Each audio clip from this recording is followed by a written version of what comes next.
Here we go. Hi, I'm Chris. Myrdock! Thanks, guys. And I make stuff here at the costume department for A Filthy Lot. Say hi. Hi. So when coronavirus hit, kind of all of our plans went out the window. And while I usually do leather work around here, I ended up just taking a camera, heading home, making stuff, and trying to stay sane for a few months. So now we got this tutorial show called Myrdock Makes. It'll be a mix of calligraphy and leather work and sewing and painting and basically just me trying not to go crazy during lockdown. Sometimes it's going to be a project where I know what I'm doing and hopefully you get to learn from a little bit of my expertise, and sometimes I got no idea what I'm doing and you get to learn from my failure, because failure is experience is expertise, right? Thanks. So this is my first video tutorial ever. Please bear with me as I learn how to use the camera, keep things in focus, and light stuff. Let's make something.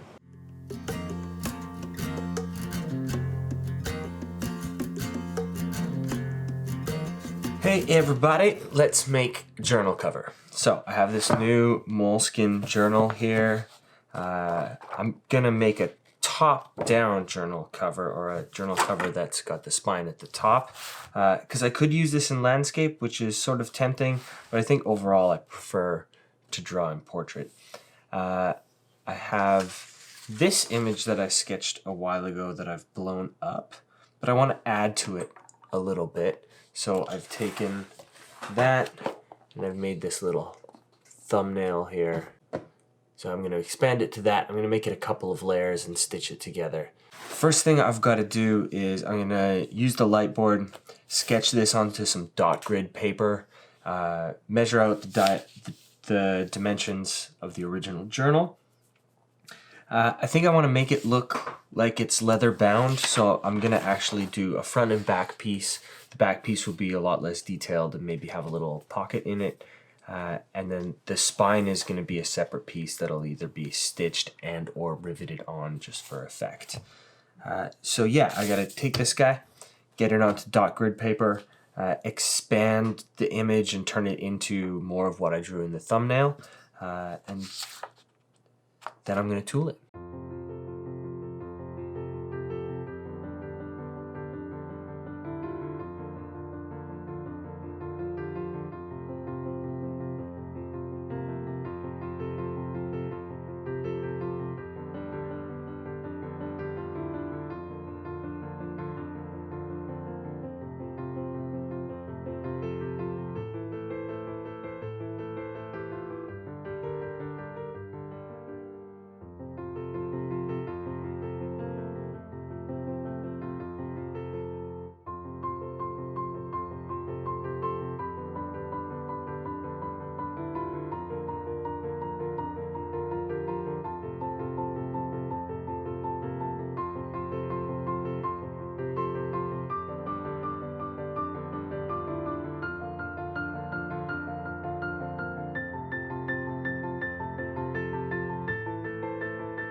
Alright, so we're back to making this journal. I've put the lines in on the second side, and now what I'm going to start to do is darken a bunch of the circles that I made with the compass. I have a darker lead loaded into this compass, so that's the next step. Here we go.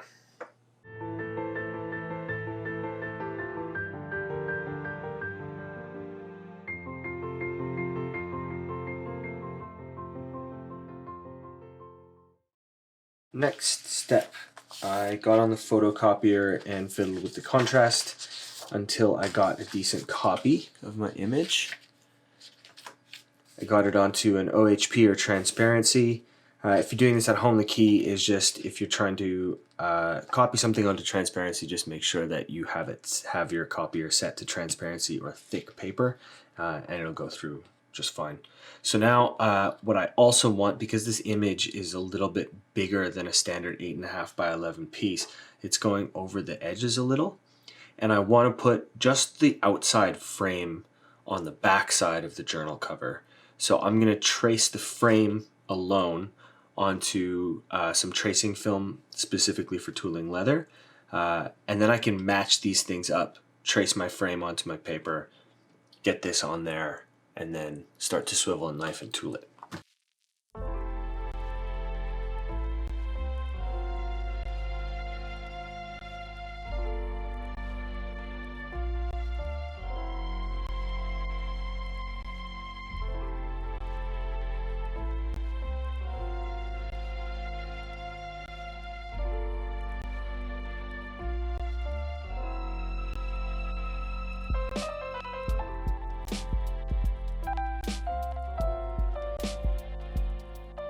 This bad boy is a swivel knife. It's a critical tool when it comes to leather tooling. It's gonna lay the first line that you're gonna end up beveling. It's intimidating at first, and the only way to get good is to practice like it's a new physical skill. Find some drills, do some straight lines and curved lines in every direction before you take on a big project, and it'll keep frustration down.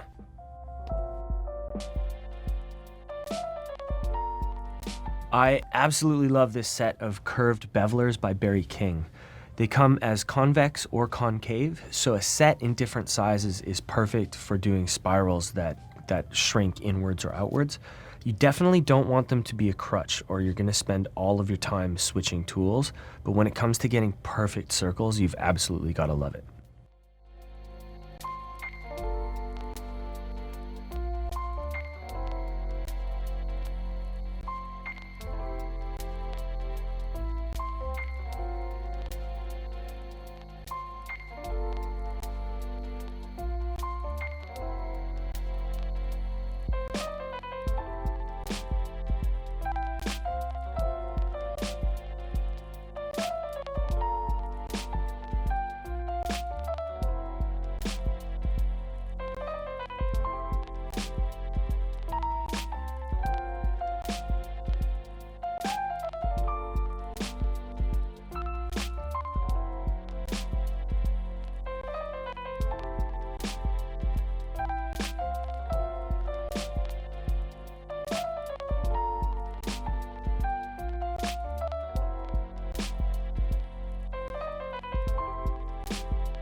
There's some color samples that I made. I just photocopied my original drawing a few times to see what I wanted. I think I'm going to go with this one up here in the top right corner. When I first did this though, there was none of the silver in there. All of the planets were black, and the alchemical eyes in the corners were just black line. So I would just tool those and then dye over top an antique, and that's where all the definition would come from. I think I'm actually going to go with that and see how that looks. If I want to, I can always add a little bit of pewter paint over top. But for now, I'm going to go with that nice, striking, bold black look. There was something really powerful about those black planets that I want to check out. So now it's time to paint. So here's a close look at the color sample that I like. The way I did this was a quick layer of tan coat, a layer of tan antique that was a little more orange than I liked. So I threw black antique over top without sealing it first. I got lots of definition in the cracks. It's a nice brown, but it has just that little bit of tan underneath it. So I'm gonna try mixing the two antiques and see if I can get a similar color. And if not, then I'll try doing the exact same thing, which was tan coat, tan antique, black antique right away after that.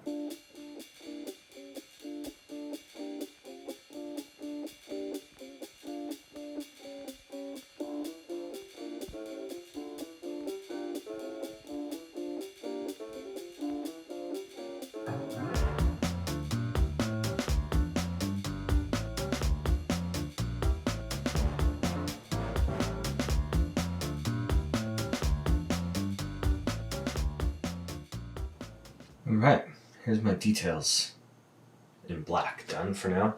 Those black planets are looking real nice and badass. I'm super excited to see how that all turns out.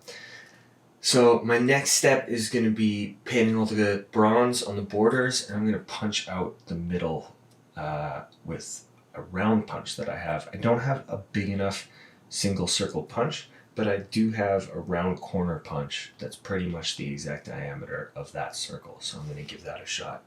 Let's see how it goes in super speed.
Blue dot.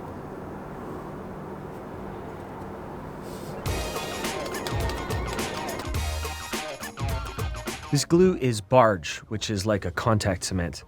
It's toxic until it's done off-gassing, and then it's completely safe, so make sure you're wearing a mask. You have to apply some to both surfaces after roughing the surfaces up and wait for at least 5 minutes. This will let the glue get tacky so that when you clamp it with pressure, it'll bond to itself. If you don't let it sit for a few minutes, any excess will squeeze out from between the layers and make a mess once you start to apply pressure, which is the only way to make it set really nice.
Controls in.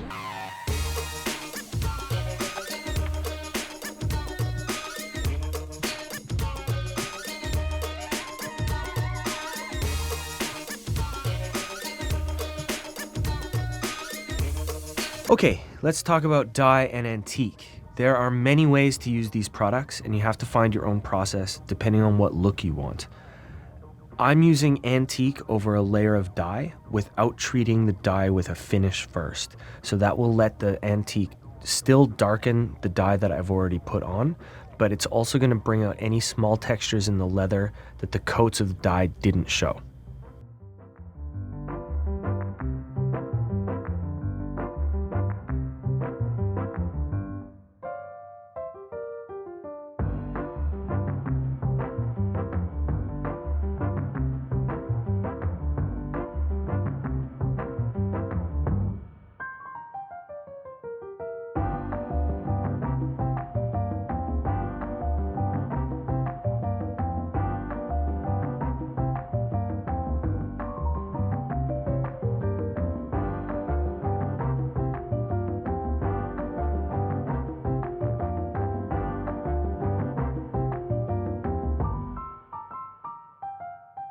I gotta be honest, I'm not a huge fan of hand sewing, but there's always gotta be a step you don't love, right?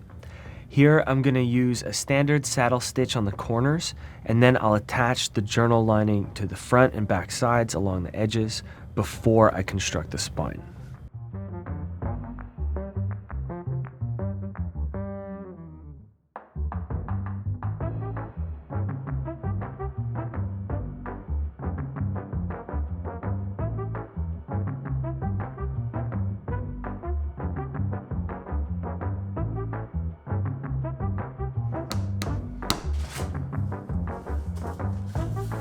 After a few years, I've gotten pretty confident eyeballing how much thread I need, especially when I'm going through thin leather. But there's a great app out there called Stitch Length Calculator that you should check out. You put in all the variables like stitch type, thickness, leather thickness, distance between stitching holes, and how far you need to stitch, and it'll calculate how much you need. There is nothing worse than running out of thread partway through a stitching line and needing to add more thread or redo it, which is what I'll do if I make that mistake and I'm sending something to a client.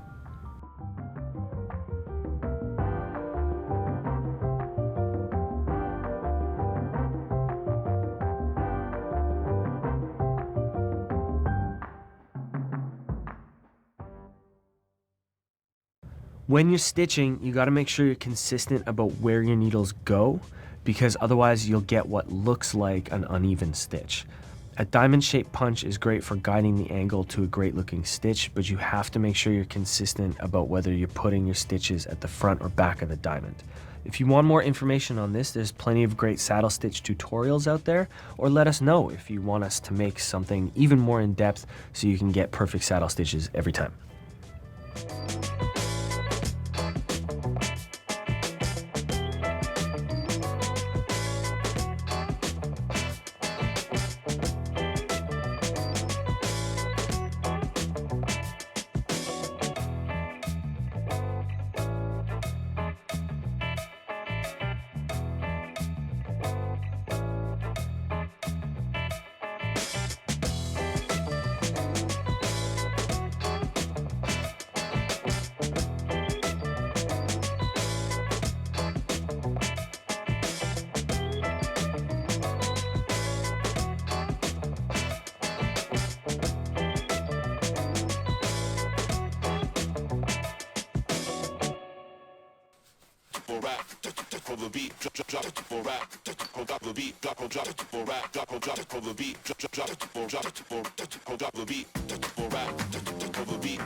Here I'm using EcoFlow Gel Antique in tan color.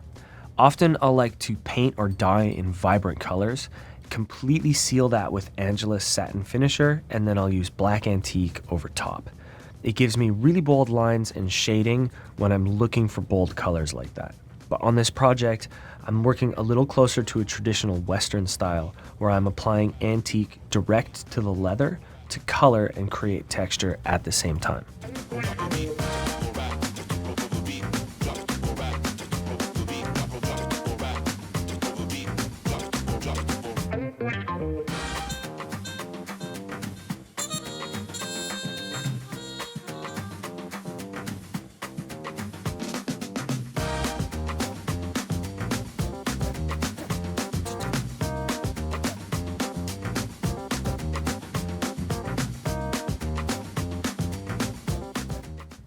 So now I'm sealing this layer with Angelus Satin Finish, which is basically a liquid Resolene, but I find that Angelus finish just tends to be more color fast. So if I'm antiquing over anything with vibrant colors that I don't want to darken, then it just tends to be the best.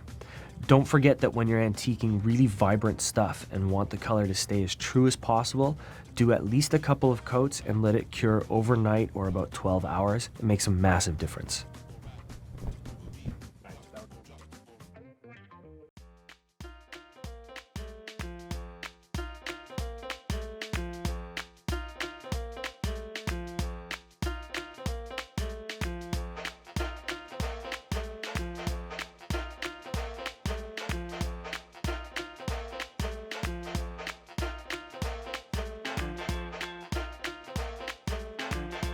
So now I'm breaking with tradition a little. I'm laying down a layer of black antique after I put on the finisher and the tan antique. So the black gives me lots of definition where I did all my tooling, but it won't darken the other parts of the leather too much. This is not very typical, but I definitely wanted to add that extra texture and definition to it.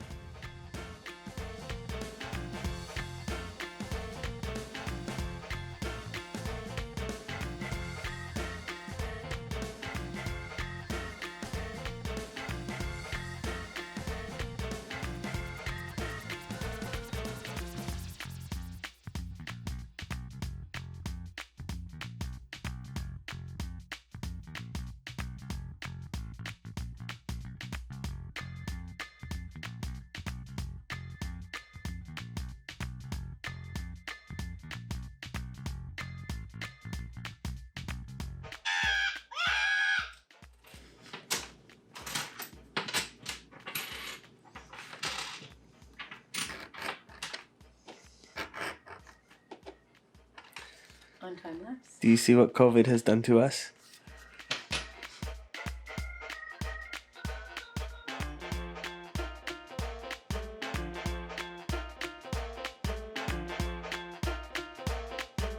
So most of the sanding or sharpening or edge finishing that you're gonna do works like this.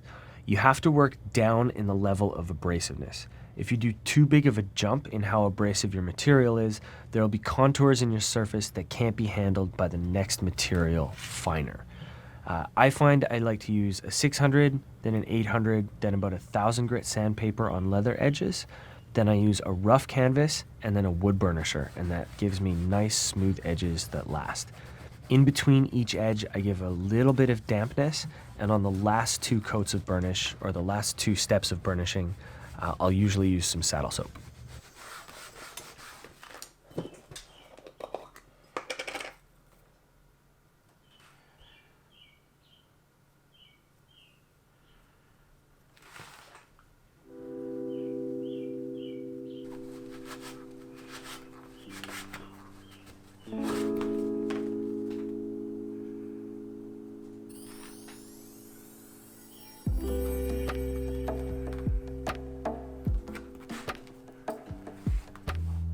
Don't forget that glues like barge require pressure to set.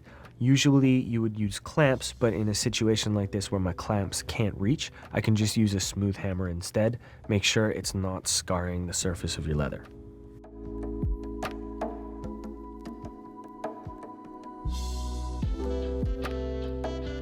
So I'm gonna go with a more low profile spine than the leather-bound book style. I'm just gonna blanket stitch the edges of the spine down to the covers so that they'll be held down when the spine flexes.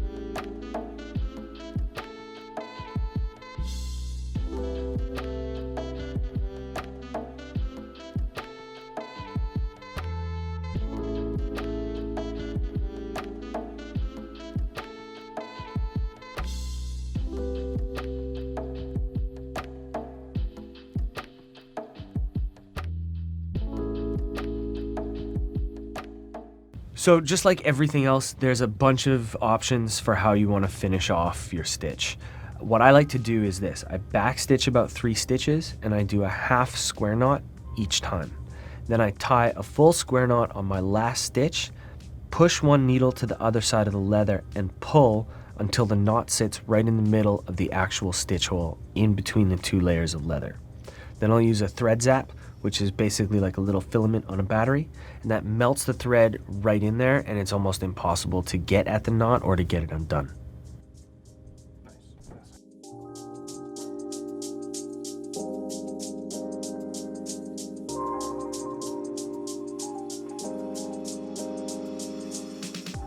All right, I'm done. Let's take a look. Here's some things I learned. I think I would add about 1/8 of an inch on the edges to give me a little bit more space. It ended up being a bit of a pain to get the journal in there, and I would kind of like the corners to be a little more covered. I'd also enlarge and push the circles into the corners a little further off the edges so that the bronze border was cut off at the corner and we were getting closer to just sort of a quarter circle. Okay, damn it, check this out. I missed a stitch. Right here on the top edge, and it totally sucks because it's on the front cover. Now, if this was for a client, I would definitely pull that whole thread out and redo it, but this is for me, so I'm just gonna live with my mistakes. Thank you so much for coming on this journey with me. This is one of the first videos I've ever filmed in depth. Make sure to like, subscribe, and please comment. Let us know what you liked, what was clear, what was unclear, and what you want more information of, because we're gonna definitely do more of these.